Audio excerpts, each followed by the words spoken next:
In a small town nestled between green hills and golden rice fields, lived a young man named Arjun. He was 22, full of energy and curiosity, and he had a dream, a big one. He wanted to work in the tech industry, build apps, and travel the world. But there was one barrier standing in his way: English. At school, English had been a subject like math or science, something to pass, not to live. Now, as he looked at job listings, tutorials, and interviews, he realized that understanding English wasn't enough. He needed to live it. "I will learn English," he said one night, staring at the stars. "I will master it like a native speaker." The first steps. The next morning, Arjun got to work.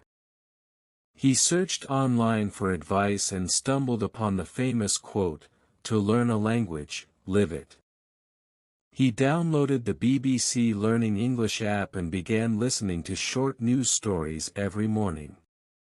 He didn't understand everything, but he made a rule: listen once with subtitles, once without. He also kept a notebook titled English Life where he wrote down new words, their meanings, and example sentences. In his town, people mostly spoke Hindi. So Arjun created his own English world. He changed his phone to English, watched YouTube in English, and followed English-speaking Instagram pages. It was hard. At times, very hard. Friends in the language. 3 weeks into his journey, Arjun joined a language exchange group on Telegram. That's where he met Lisa, a university student from Canada learning Hindi. "Want to trade languages?" she asked.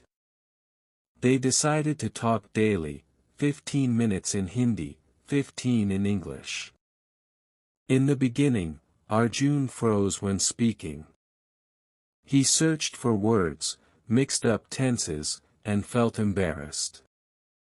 Lisa smiled. "Fluency isn't perfection. Speak to learn." So he did. Every mistake became a lesson. The Immersion Challenge. Arjun gave himself a challenge: 30 days of total English immersion. No Hindi videos, no Hindi music. Everything had to be in English. He started watching Friends, the American sitcom, with English subtitles.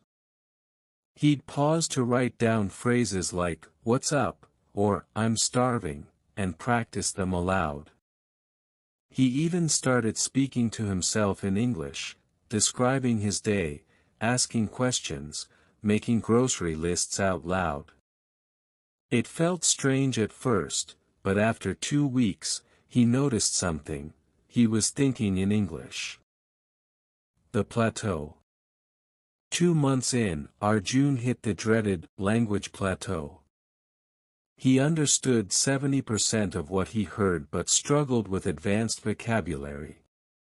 His speaking had improved, but fluency still felt far away. He grew frustrated. "This is too slow," he muttered. "Maybe I'm not good at languages." Then Lisa sent him a message: "Everyone hits a plateau.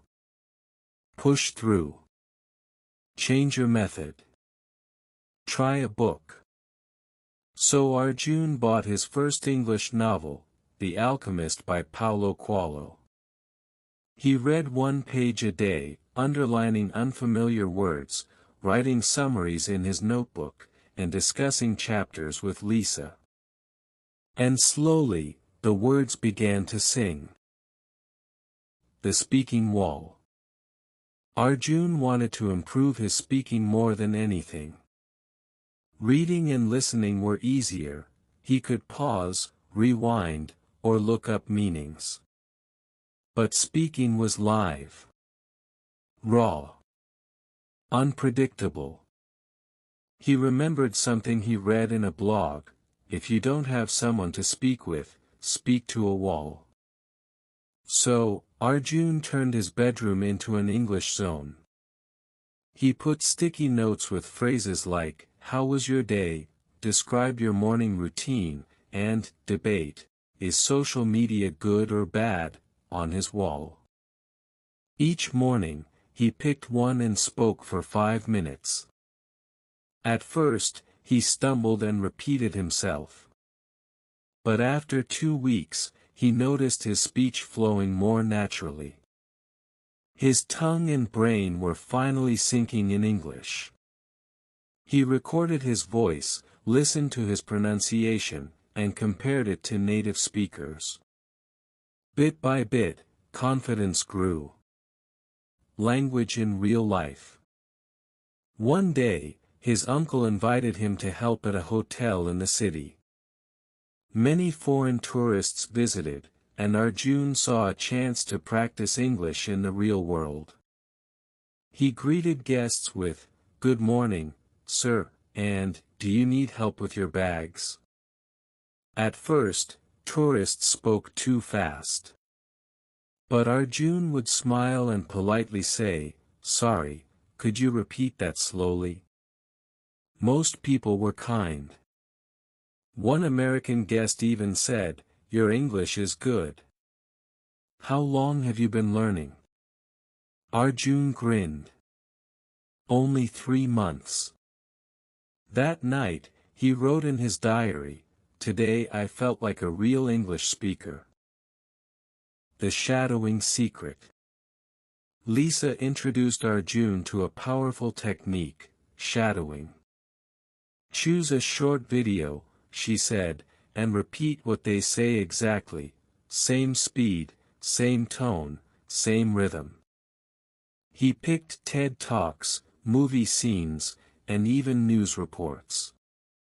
He listened, paused, and mimicked. It was like music practice. He shadowed Barack Obama's speeches to sound more formal and shadowed Chandler from Friends to learn casual English. Soon, his pronunciation sharpened. His tone became natural. He felt less like a learner and more like a performer of the language. Fear of mistakes. At a family gathering, Arjun tried speaking English in front of his cousins. They laughed. "Who do you think you are? An American?" The word stung. That night, Arjun almost deleted all his English apps. But then he remembered Lisa's advice: "You're not learning English to impress others. You're learning it to unlock your world." He looked in the mirror and said, "Mistakes mean progress. Keep going." From that day, he made peace with imperfection. In fact, he welcomed it. "One mistake a day keeps the fear away," he joked. From learner to leader. 6 months passed. Arjun's English was no longer just a hobby, it was part of his identity. He started a YouTube channel called English with Arjun, where he shared his journey, tips, and favorite phrases. His first video had only 12 views, but one comment stood out: "You inspire me. I thought I was too shy to speak English. Thank you." That was all the motivation he needed. He made videos weekly, replied to comments in English, and connected with learners around the world. He wasn't just learning English anymore. He was helping others do the same. The exam. Although Arjun's speaking had become fluent and his confidence soared, he wanted a certificate to prove his skills. He chose the IELTS exam. He downloaded sample tests, watched IELTS prep videos, and practiced writing essays on topics like the role of technology in education and should governments ban fast food. The writing part was hardest. His grammar was good, but formal writing was different from casual speaking. So he made a plan, 1 essay per day.